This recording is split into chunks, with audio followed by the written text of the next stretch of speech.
ರಾಜಕೀಯ ಉದ್ದೇಶದಿಂದ ದೆಹಲಿಗೆ ಹೋಗಿರಲಿಲ್ಲ ಅಂತ ಡಾಕ್ಟರ್ ಜಿ ಪರಮೇಶ್ವರ್ ಸ್ಪಷ್ಟಪಡಿಸಿದ್ದಾರೆ. ಹೌದು, ಆಗಾಗ ರಾಜ್ಯ ಕಾಂಗ್ರೆಸ್ನ ನಾಯಕರು ದೆಹಲಿಗೆ ಹೋಗೋದು, ಹೈಕಮಾಂಡ್ ನಾಯಕರನ್ನ ಭೇಟಿಯಾಗೋದು, ಮಾತುಕತೆ ನಡೆಸೋದು, ಈ ಪ್ರಕ್ರಿಯೆ ಹಿನ್ನೆಲೆಯಲ್ಲಿ ಒಂದಷ್ಟು ಕುತೂಹಲವನ್ನಂತೂ ಖಂಡಿತ ಹೆಚ್ಚು ಮಾಡುತ್ತೆ. ಅದಕ್ಕೆ ಸಂಬಂಧಪಟ್ಟಂತೆ ಬೆಂಗಳೂರಿನಲ್ಲಿ ಸಚಿವ ಡಾಕ್ಟರ್ ಜಿ ಪರಮೇಶ್ವರ್ ಸ್ಪಷ್ಟನೆಯನ್ನು ಕೊಟ್ಟಿದ್ದಾರೆ. ಶೋಷಿತರ ಸಮಾವೇಶದ ಬಗ್ಗೆ ಮಾತನಾಡಿಲ್ಲ, ರಾಜಕೀಯ ಉದ್ದೇಶದಿಂದ ದೆಹಲಿಗೆ ಹೋಗಿರಲಿಲ್ಲ, ಇದರಲ್ಲಿ ಮುಚ್ಚಿಡುವಂತಹ ವಿಷಯ ಏನೂ ಇಲ್ಲ ಅಂತ ಹೇಳಿದ್ದಾರೆ. ರಾಜಕೀಯ ಚರ್ಚೆ ಮಾಡಿದ್ದೆ ಅಂತ ಹೇಳ್ತೀನಿ. ಅಧ್ಯಕ್ಷ ಸಿಎಂ ಸ್ಥಾನದ ಬದಲಾವಣೆ ಬಗ್ಗೆ ನಾನು ಮಾತನಾಡಿಲ್ಲ. 10-15 ನಿಮಿಷ ಭೇಟಿಯಾಗಿ ಬಂದೆ ಅಷ್ಟೇ ಅಂತ ಹೇಳಿದ್ದಾರೆ ಗೃಹ ಸಚಿವರು. ಮೊದಲನೇದಾಗಿ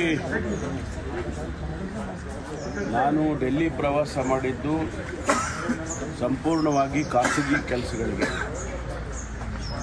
ಯಾವುದೇ ರಾಜಕೀಯದ ಕಾರ್ಯಕ್ರಮ ಇಟ್ಕೊಂಡಿರಲಿಲ್ಲ. ನಾನು ನಮ್ಮ AICC ಹೆಡ್ ಕ್ವಾರ್ಟರ್ಸ್ ಏನು ಉದ್ಘಾಟನೆ ಮಾಡಿದ್ರು ಆ ಕಾರ್ಯಕ್ರಮಕ್ಕೆ ನಾನು ಹೋಗಿರಲಿಲ್ಲ. ಆಮೇಲೆ ಹೊಸದಾಗಿ ಹೆಡ್ ಕ್ವಾರ್ಟರ್ಸ್ ಮಾಡಿದಾಗ ಅದನ್ನು ನೋಡಬೇಕು ಅಂಥೇಳಿ ನಾನು ಅಲ್ಲಿಗೆ ಹೋಗಿದ್ದೆ. ಆ ಸಂದರ್ಭದಲ್ಲಿ ನಮ್ಮ general secretary headquarters Venugopal ಅವರಿದ್ದರು, ಅವ್ರನ್ನ ಮಾತಾಡಿಸ್ಕೊಂಡು ಬಂದೆ. ಅಷ್ಟು ಬಿಟ್ಟರೆ ಬೇರೆ ನಾನು ಯಾರಿಗೂ ಭೇಟಿನೂ ಮಾಡಿಲ್ಲ. ನಾನು ಯಾವುದೇ ರಾಜಕೀಯದ ಅಜೆಂಡಾ ಇಟ್ಕೊಂಡು ನಾನು ಹೋಗಿರಲಿಲ್ಲ. ಮೊದಲನೇದಾಗಿ ನಾನು ಡೆಲ್ಲಿ ಪ್ರವಾಸ ಮಾಡಿದ್ದು ಸಂಪೂರ್ಣವಾಗಿ ಖಾಸಗಿ ಕೆಲಸಗಳಿಗೆ, ಯಾವುದೇ ರಾಜಕೀಯದ ಕಾರ್ಯಕ್ರಮ ಇಟ್ಕೊಂಡಿರಲಿಲ್ಲ. ನಾನು ನಮ್ಮ AICC ಹೆಡ್ ಕ್ವಾರ್ಟರ್ಸ್ ಏನು ಉದ್ಘಾಟನೆ ಮಾಡಿದ್ರು ಆ ಕಾರ್ಯಕ್ರಮಕ್ಕೆ ನಾನು ಹೋಗಿರಲಿಲ್ಲ. ಆಮೇಲೆ ಹೊಸದಾಗಿ ಹೆಡ್ ಕ್ವಾರ್ಟರ್ಸ್ ಮಾಡಿದಾಗ ಅದನ್ನು ನೋಡಬೇಕು ಅಂಥೇಳಿ ನಾನು ಅಲ್ಲಿಗೆ ಹೋಗಿದ್ದೆ. ಆ ಸಂದರ್ಭದಲ್ಲಿ ನಮ್ಮ general secretary headquarters Venugopal ಅವರಿದ್ದರು, ಅವ್ರನ್ನ ಮಾತಾಡಿಸ್ಕೊಂಡು ಬಂದೆ. ಅಷ್ಟು ಬಿಟ್ಟರೆ ಬೇರೆ ನಾನು ಮೂಡಾ ಕೇಸ್ನಲ್ಲಿ ಸಿಎಂ ಕುಟುಂಬಕ್ಕೆ ಕ್ಲೀನ್ ಚಿಟ್ ವಿಚಾರ, ಇದಕ್ಕೆ ಸಂಬಂಧಪಟ್ಟಂತೆ ಕೂಡ ಡಾಕ್ಟರ್ ಜಿ ಪರಮೇಶ್ವರ್ ಪ್ರತಿಕ್ರಿಯೆಯನ್ನು ಕೊಟ್ಟಿದ್ದಾರೆ. ಸಿಬಿಐಗೆ ಕೊಡುವ ವಿಚಾರದಲ್ಲಿ ಹೈಕೋರ್ಟ್ ಆದೇಶ ಮಾಡಿದೆ. ಕಾನೂನಿಗೆ ವಿರುದ್ಧವಾಗಿ ಕೊಡಬಾರದು ಅಂತ ಈಗಾಗಲೇ ಡಾಕ್ಟರ್ ಜಿ ಪರಮೇಶ್ವರ್ ಹೇಳಿದ್ದಾರೆ. ಕೋರ್ಟ್ ಮುಂದೆ ಹೋಗಿಬೇಕಿದ್ರೆ ಸಿಬಿಐಗೆ ಕೊಡಿ ಅಂತ ಒತ್ತಾಯ ಮಾಡಲಿ. ಕಾನೂನಿಗೆ ವಿರುದ್ಧವಾಗಿ ನಡೆದುಕೊಳ್ಳೋದು ಅಸಾಧ್ಯ. ಬಿಜೆಪಿ ನಾಯಕರ ವಿರುದ್ಧ ಡಾಕ್ಟರ್ ಜಿ ಪರಮೇಶ್ವರ್ ವಾಗ್ದಾಳಿಯನ್ನು ನಡೆಸಿದ್ದಾರೆ. ನೋಡಿ, ಮೂಡಾ ಪ್ರಕರಣಕ್ಕೆ ಸಂಬಂಧಪಟ್ಟಂತೆ ಮುಖ್ಯಮಂತ್ರಿ ಸಿದ್ದರಾಮಯ್ಯ ಸೇರಿದಂತೆ ಅವರ ಕುಟುಂಬ ಸದಸ್ಯರು ಮತ್ತು ಅದರಲ್ಲಿರುವಂತಹ ಆರೋಪಿಗಳಿಗೆ ಕ್ಲೀನ್ ಚಿಟ್ ಲಭ್ಯವಾಗಿದೆ. ಇನ್ನೇನು ಕೆಲವೇ ಕ್ಷಣಗಳಲ್ಲಿ ಆ ವರದಿಯನ್ನು ನ್ಯಾಯಾಲಯಕ್ಕೂ ಕೂಡ ಹಾಜರುಪಡಿಸಲಾಗುತ್ತೆ. ಇದೆಲ್ಲದರ ನಡುವೆ ಕಾಂಗ್ರೆಸ್ ಮತ್ತು ಬಿಜೆಪಿ ನಾಯಕರು ಈ ಬೆಳವಣಿಗೆಗೆ ಏನು ಹೇಳ್ತಾರೆ ಅನ್ನೋದು ಬಹಳ ಮುಖ್ಯ. ಡಾಕ್ಟರ್ ಜಿ ಪರಮೇಶ್ವರ್ ಗೃಹ ಸಚಿವರು ಈ ಬಗ್ಗೆ ಪ್ರತಿಕ್ರಿಯೆಯನ್ನು ಕೊಟ್ಟಿದ್ದಾರೆ. ನೋಡಿ, ಇಷ್ಟೆಲ್ಲ ಆಗ್ತಿರ್ಬೇಕಾದ್ರೆ ಸಿಬಿಐ ತನಿಖೆಯ ಪ್ರಸ್ತಾಪ ಖಂಡಿತವಾಗ್ಲೂ ಆಗೇ ಆಗುತ್ತೆ. ಅದಕ್ಕೆ ಸಂಬಂಧಪಟ್ಟಂತೆ ಮಾತನಾಡಿರುವಂಥ ಡಾಕ್ಟರ್ ಜಿ ಪರಮೇಶ್ವರ್ ಸಿಬಿಐಗೆ ಕೊಡೋ ವಿಚಾರದಲ್ಲಿ ಹೈಕೋರ್ಟ್ ಈಗಾಗಲೇ ಆದೇಶವನ್ನು ಮಾಡಿದೆ. ಕಾನೂನಿನ ವಿರುದ್ಧವಾಗಿ ಕೊಡೋದಕ್ಕೆ ಸಾಧ್ಯ ಇಲ್ಲ, ಹಾಗೇನಾದರೂ ಇತ್ತು ಅನ್ನೋದಾದರೆ ಕೋರ್ಟ್ ಮೂಲಕವೇ ಬೇಕಾದ್ರೆ ಆದೇಶ ಆಗಲಿ ಅನ್ನುವಂಥ ವಿಚಾರವನ್ನು ಪ್ರಸ್ತಾಪ ಮಾಡಿದ್ದಾರೆ. ಸಿಬಿಐ ಕೊಡೋ ವಿಚಾರದಲ್ಲಿ ಈಗಾಗಲೇ ಹೈಕೋರ್ಟ್ ಆದೇಶ ಮಾಡಿದ್ದಾರೆ. ಸಿಬಿಐ ಕೊಡೋ ಅಗತ್ಯ ಇಲ್ಲ, ಲೋಕಾಯುಕ್ತದವರು ತನಿಖೆ ನಡೆಸ್ತಾ ಇದ್ದಾರೆ. 2 ಏಜೆನ್ಸೀಸು ಒಂದೇ ಸಬ್ಜೆಕ್ಟ್ನಲ್ಲಿ ತನಿಖೆ ಮಾಡತಕ್ಕಂಥದ್ದು ಆಗಬಾರ್ದು, ಅದು ಕಾನೂನಿಗೆ ವಿರುದ್ಧ ಅಂಥೇಳಿ ಅವರು ಹೇಳಿದ್ದಾರೆ. ಅದು ಸಿಬಿಐ ವಿಚಾರ. ಅದು ಎರಡನೇದು, ಲೋಕಾಯುಕ್ತದವರು ಕ್ಲೀನ್ ಚಿಟ್ ಕೊಟ್ಟಿದ್ದಾರೆ ಅಂತ ಹೇಳಿದ್ರೆ ಅವರ ತನಿಖೆ, ಹಾಗಾದರೆ ಅವರು ತನಿಖೆನೇ ಪ್ರಶ್ನೆ ಮಾಡ್ತಾ ಇದ್ದಾರೆ. ಬಿಜೆಪಿಯವರು ಮಾಡ್ತಿದ್ದಾರೆ ತನಿಖೆ, ಅವರಿಗೆ ಸಿಕ್ಕಿದ ಸಾಕ್ಷ್ಯಾಧಾರದ ಮೇಲೆ ಅವರು ತೀರ್ಮಾನ ಮಾಡಿದ್ದಾರೆ. ಸಾಕ್ಷಿಗಳೇ ಇಲ್ಲ, ಪುರಾವೆಗಳಿಲ್ಲ ಅಂತ ಹೇಳಿದಾಗ ಅವರು ಒಂದು ತೀರ್ಮಾನ ಕೊಟ್ಟಿದ್ದಾರೆ. ಅದನ್ನು ಪ್ರಶ್ನೆ ಮಾಡೋದು ಎಷ್ಟು ಸರಿ ಅಂತ ಅವರೇ ಯೋಚನೆ. ಇವರಿಗೆ ಅನುಕೂಲ ಆದಾಗ ಎಲ್ಲವೂ ಸರಿ ಇರುತ್ತೆ, ಇವರಿಗೆ ವಿರುದ್ಧವಾಗಿ ವಿಚಾರಗಳು ಬಂದಾಗ ಸರಿ ಇರೋದಿಲ್ಲ. ಅದೆಂಥ ರಾಜಕೀಯ ಅದು ಅಂತ ನಂಗೆ ಗೊತ್ತಾಗಲ್ಲ. ಸಿಬಿಐ ಕೊಡೋ ವಿಚಾರದಲ್ಲಿ ಈಗಾಗಲೇ ಹೈಕೋರ್ಟ್ ಆದೇಶ ಮಾಡಿದ್ದಾರೆ. ಸಿಬಿಐ ಕೊಡೋ ಅಗತ್ಯ ಇಲ್ಲ.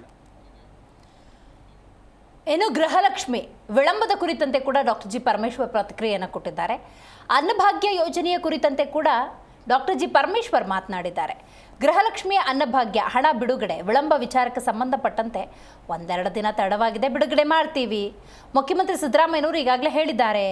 ಇದು ಗೃಹ ಸಚಿವ ಡಾಕ್ಟರ್ ಜಿ ಪರಮೇಶ್ವರ್ ಕೊಟ್ಟಿರುವಂತಹ ಪ್ರತಿಕ್ರಿಯೆ. ಮುಂದೆ ಈ ರೀತಿ ಆಗದಂತೆ ಸರಿಪಡಿಸಿಕೊಳ್ತೇವೆ. ರಾಜ್ಯದ ಹಣಕಾಸಿನ ನಿರ್ವಹಣೆ ಅಷ್ಟು ಸುಲಭದ ಮಾತಲ್ಲ ಅಂತ ಹೇಳಿದ್ದಾರೆ. ಸ್ವಲ್ಪ ಒಂದೆರಡು ಏರಿಯಾನಲ್ಲಿ ಸ್ವಲ್ಪ ನಿಧಾನ ಆಗಿದೆ. ಇಲ್ಲ ಸರ್, ರಾಜ್ಯಾದ್ಯಂತ ಆಗಿದೆ. ಅದೇ ರಾಜ್ಯಾದ್ಯಂತನೇ ಒಂದೆರಡು ಇಲಾಖೆಗಳೆಲ್ಲ ಆಗಿದೆ. ಅದನ್ನ ಈಗ ಸರಿಪಡಿಸ್ತೀವಿ ಅಂತ ಮುಖ್ಯಮಂತ್ರಿಗಳು ಹೇಳಿದ್ದಾರೆ. ಈಗ ಹಣ ಬಿಡುಗಡೆ ಮಾಡ್ತೀವಿ ಅಂತ ಹೇಳಿದ್ದಾರೆ ಸರ್. ಆಮೇಲೆ ಡೇ ಒನ್ ಇಂದ ಕೆಲವು ಕಡೆ ಹಾಕ್ತಾ ಇದ್ದಾರೆ, ಕೆಲವು ಕಡೆ ನಿಧಾನ ಆಗಿದೆ. ಅದನ್ನೆಲ್ಲ ಸರಿಪಡಿಸ್ಕೊಳ್ತೀವಿ. ಇದು it's a first program.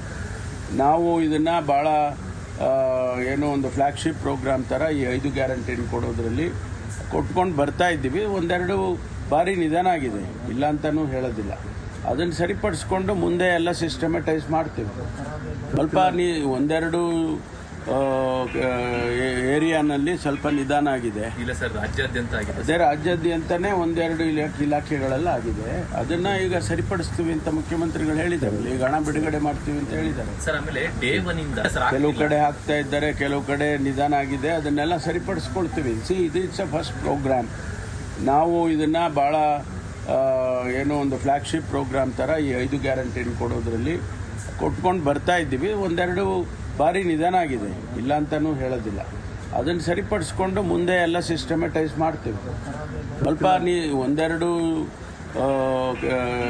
Area. G Kannada news ಈಗ ನಿಮ್ಮ ಮನೆಯಲ್ಲೇ ನೋಡಿ.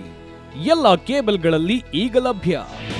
ನಿಮ್ಮ ನೆಚ್ಚಿನ ಜಿ ಕನ್ನಡ ನ್ಯೂಸ್ ಈಗ ಸನ್ ಡೈರೆಕ್ಟ್ ನಲ್ಲಿ number 292, Tata play number 1664, Jio TV number 1334, NXT digital number 30, in cable number 30, city networks 51, U digital number 162, GTPL number 17, Rockline telecommunications number 42, Shri Basaveshwara cable number 168, rural cable network 60, Vinayaka digital 57, Abhishek cable 821, city channel 53, Siddeshwara cable network 57, V4 digital Infotech 628, Surya digital networks 53, Gajanan digital number 836, Malnad Infotech private limited number